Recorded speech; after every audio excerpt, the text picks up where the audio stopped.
For me personally, growing up, especially with the name Hunter, I feel like there's a lot of automatic assumptions that come with it. And I mean, it makes sense because like my dad is kind of a rural Oregon boy. And so he was into like a lot of hunting and fishing and kind of all the good old boy Christian values. But that wasn't really the whole story because after him and my mom divorced, when I was about 9 or 10, my mom went from dating a rural Oregon boy to actually like a black woman.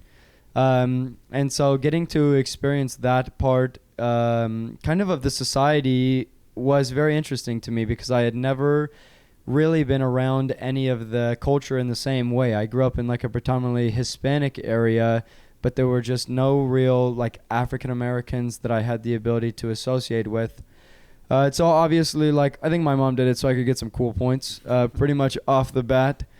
But it was nice because I got like a stepbrother and a stepsister out of it, and we were all rather similar in age. My stepsister is like a year older than I was, and my stepbrother is 2 years younger.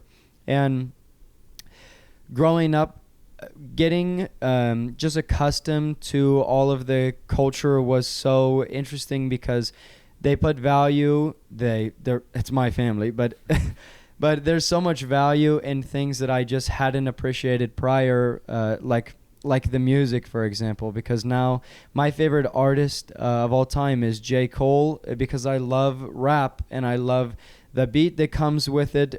Probably because my mom, like my stepmom, in her Yukon XL would blare her 40-inch subwoofers so loud that it would rattle the seats. But I just learned to appreciate it. Like Black Girl Magic is one of the top songs that comes to mind. But I loved the J. Cole aspect of it too because he got lyrical with it and he got real with it and he shared a perspective that I don't feel is very often talked about. And within that, I was introduced just through so many random experiences.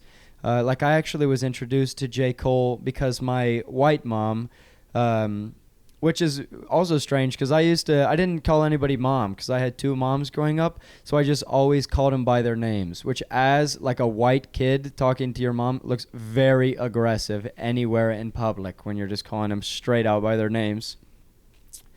But I was introduced to J. Cole because my white mom had a friend who actually was transitioning at the time and was just finding themselves through music. And at that moment in time, it was J. Cole. And so I was probably about 12 years old when I first heard him. And this guy transitioned into a guy and introduced me to J. Cole through a song called Lost Ones. And if you guys aren't familiar, it's actually about all of the lost children of the world because they were aborted, which was a very interesting song because it was about how women in the American society will actually like trap men kind of through getting pregnant, which I I still worry about if I'm being honest with you. But it was all about his worries that he would get this girl pregnant and then having the conversations with his friends like, what do I do at this moment in time? Because do I truly like embrace the character that I have and man up and become a father? And then the easy way out, just get rid of them before they come into the world, I feel like is a pretty fun one.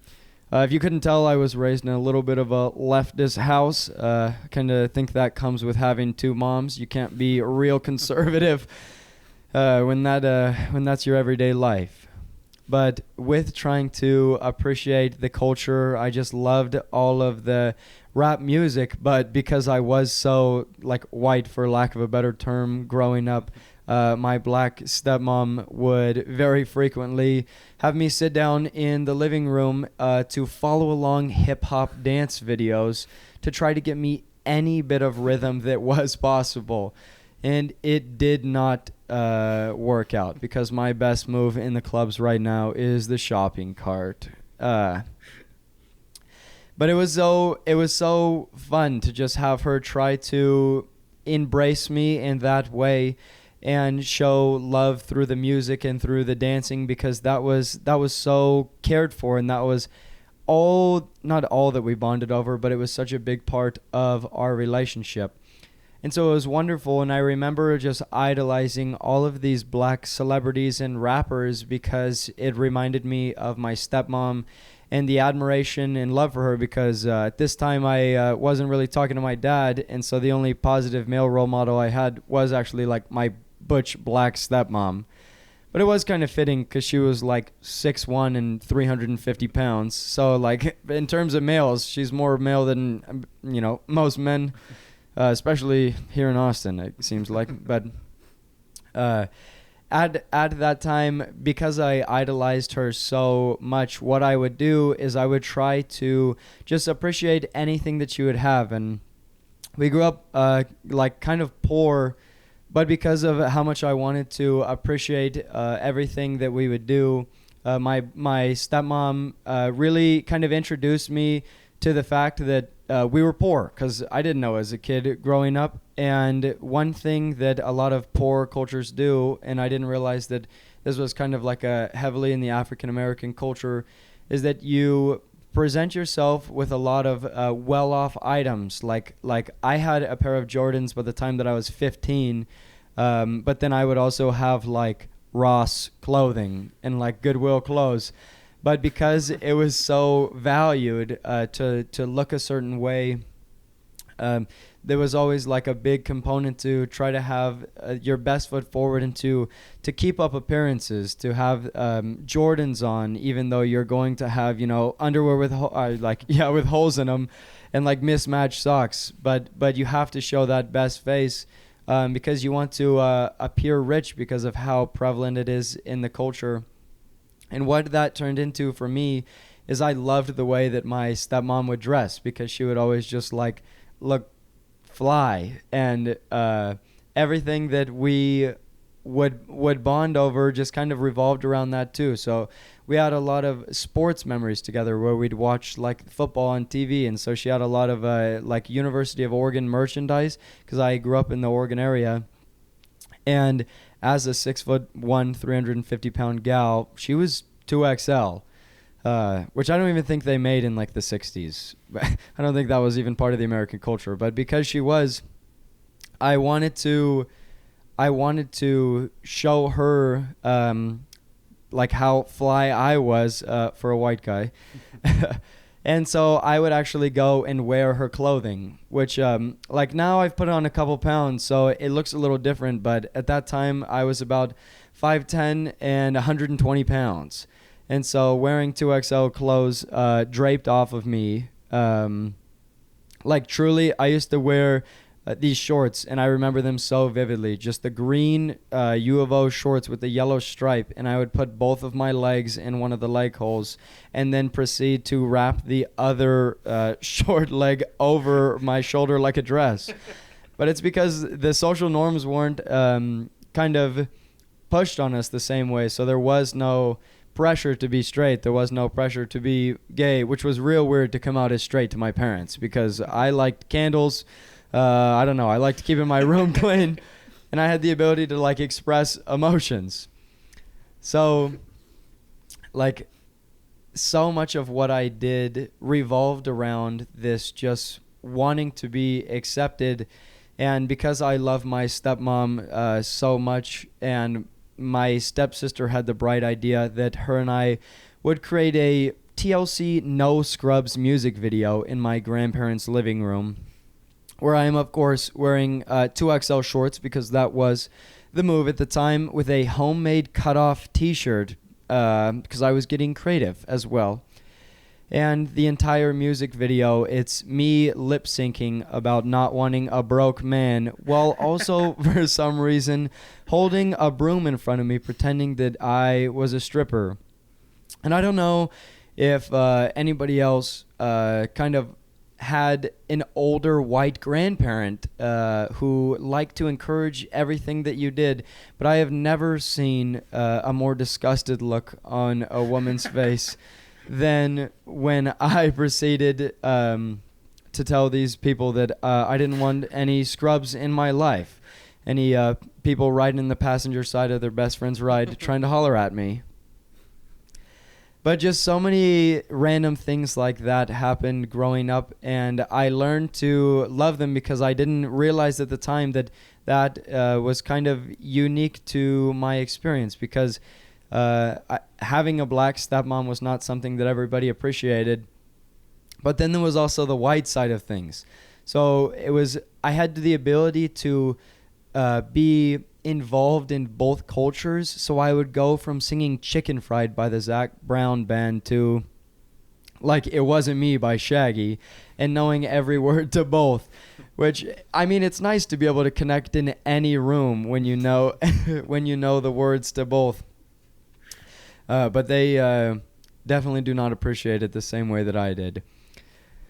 But like, being raised with both black and white tendencies put me in a lot of strange situations, because I would just so constantly try to figure out like what was the right move, because being raised by two women, they do often go to the intelligence, like the emotional intelligence side of things as opposed to the logical thinking.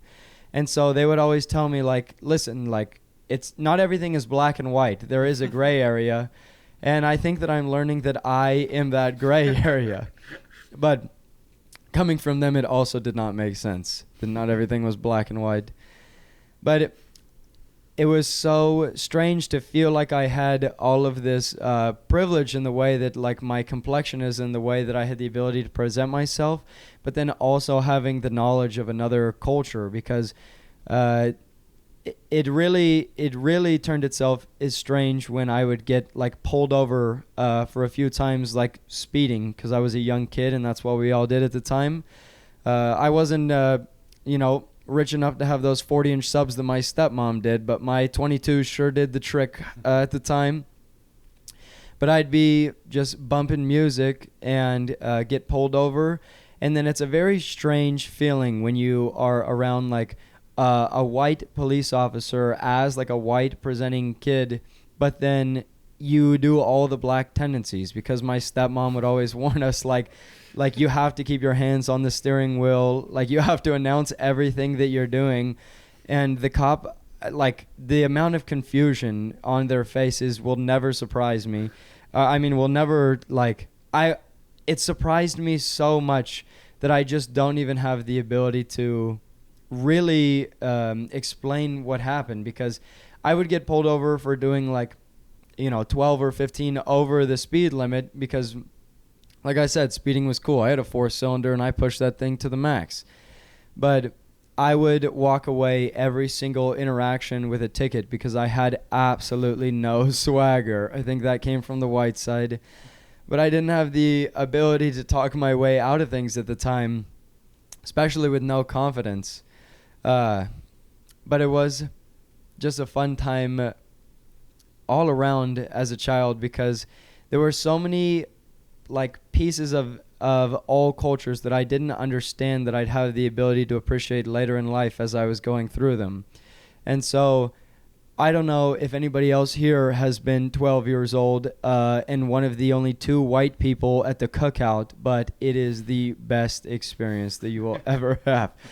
And my mom really did try to preface it with those hip-hop music videos, but at the end of the day, nothing worked, because I'm still pulling out the whip like it's 2017 and can't nail it. It's been, 5 years, 6 years, and I still can't even get over a simple 1-2 step. That is what I like about white dancing, though. It's real simple, real simple. It's 1 step in one direction, 2 steps in the other. If you mess that up, it's 2 steps in the name. 2 steps in the name. You put on the line dancing, okay, that gets a little complicated for me, but it really is just so many differences. But I feel like Hannah Montana, because I got the best of both worlds. But instead of putting on, my blonde wig and going out and singing, I just go and put on my weave and then pat it. It was also interesting because I didn't realize that not everybody that I was growing up around would use mane and tail conditioner. And if you guys aren't familiar, it's in the, like one shelf ethnic section at most stores. But it's actually like a horse hair conditioner. And so walking around, I had the best hair of any white kid that I knew. It was well oiled. I didn't realize that not all like white kids around me had well lotioned skin like that. I thought that was part of the culture. You wake up, you put some moisturizer on. But there's just so many aspects that make you appreciate all the experiences that you had, because like everybody has their own unique experiences, but the only way that we have the ability to connect as a whole is when we go and share them with one another, and like kind of break down any of the prejudice that we had prior to beginning. Because I bet you guys wouldn't have known that I know every word of Love Me by Lil Wayne, even if I can't sing about a sixth of them. But yeah, thank you guys so much. You guys can find me on Instagram at Hunter Parker Comedy. My name's Hunter Parker.